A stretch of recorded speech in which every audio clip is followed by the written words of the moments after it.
We never just talk anymore, do we? Why is that?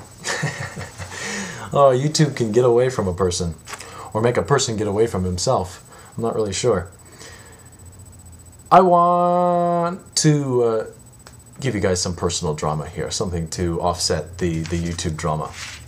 Start on a good note. I found this really cool website, very, very minimalist, straightforward, informative, good stuff, that teaches you how to read, pronounce, and write, I guess to some extent, the Korean script, the Korean language. What was really cool about this is all kind of in lieu of the an importance, I think, in having a bigger view of language than just your own language. You know, when people say, I really like the English language, it's like, well, compared to what? You know, how many languages have you studied? And, you know, you don't have to be fluent in a bucket full of languages, foreign languages, to get an appreciation, an even stronger appreciation for the English language, if that's really where your interests lie. What's cool about the Korean script is that it's much, much, much easier to learn than, say, Japanese, and certainly Chinese. The Japanese borrow a lot of their characters from the Chinese. The meanings will all be a little different. For example, the Japanese written word for soup, I think, is hot water in China. So it's like little goofy things like that. And sometimes they're totally different, from what I understand. But I never got very far with the Japanese writing stuff. But what's cool about the Korean writing style is I think there's essentially 26 different characters that all just kind of like slam into each other. And you get Korean texts like this. And it's really not that difficult to learn. It is actually pretty easy. And it's actually, the pronunciation is much closer to a Western style than, I would say, Japanese, because Japanese has a real problem with ending with a consonant. Like, my name is John. The only consonant in Japanese is the N sound. So if your name was, I don't know, David, you're David Do, you know, that kind of thing. Where in Korean, you can actually end a syllable with a consonant, and it makes it really easy to read once you get the basic idea there. And it's all pretty straightforward, and it's a really cool little website that'll teach you how to do that. Something to do in your free time.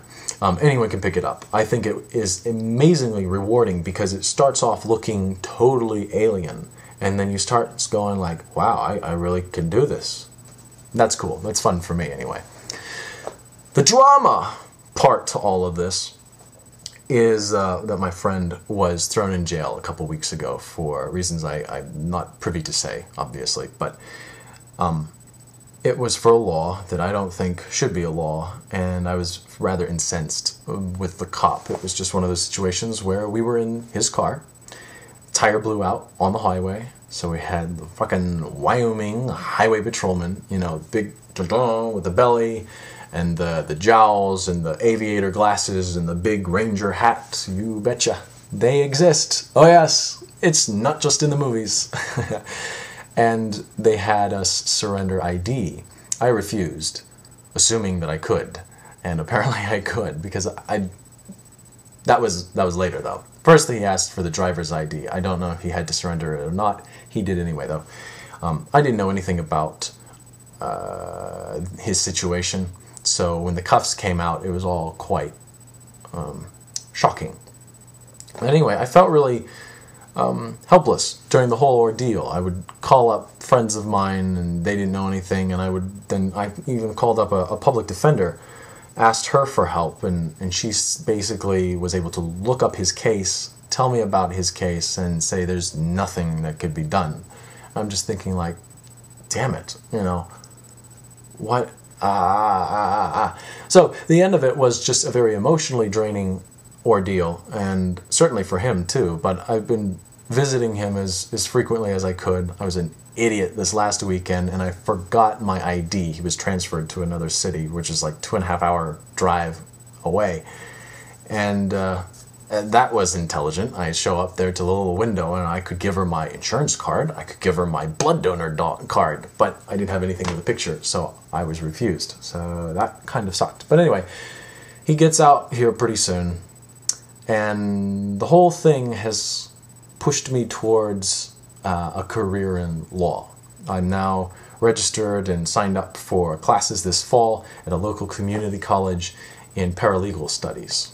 But really, this is seen as, in my eyes anyway, as a stepping stone into law school. It'll give me a chance to make sure that I'm not doing something stupid, because law school is a significant investment, even with all the loans that will ensue. What can I say? I don't know, my grandfather was a lawyer, and so I always thought about being a lawyer. And there's a part of me that's a fighter, if you hadn't noticed. A part of me that's theatrical, and part of me that's, I don't know, kind of, I don't know, have a certain ideology about the world. Would you disagree? Probably not. And I really think that could all mold and mesh really well with the criminal defense kind of persuasion. My grandfather, like I said, was a criminal defense attorney. He did pro bono stuff. He seemed like one of the good guys, and I've only heard most of the good stories about him. And like I said, he died before I was born. And so I had this kind of romanticized role model in my head that is my grandfather. And I think that had something to do with it too. But it's not New York. Yeah, that would have been super sexy. Lots of fun over there, lots of adventuring, that sort of stuff. You know, the theater and the production management and all that kind of stuff I wanted to get into. I had a change of heart when it came all crashing down, and I realized that knowledge might be power, but it's not all equally powerful. Knowledge of the law is something significant, though. And talk about an application, you know. Talk about taking the theory and applying it to a good cause. I think we're striking a good marriage here, but we'll see. But anyway, thank you guys so much for your support in the last video. That really ticked me off. Oh my God. And I was wrong, actually. It wasn't 4,000 people that now think I'm a bigot. It was 5,000 people. And the little twerp has refused to post my video response to him.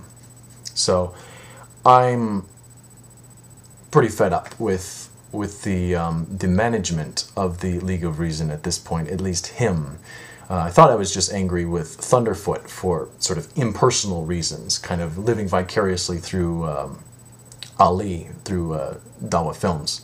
But now there are 2 on my shit list, and I don't know if you've seen me in the League of Reason forum. It's just kind of like slamming my head against the wall. But whatever, I appreciate your guys' support. It's totally being noticed, and I really do thank you for it. I'm grateful.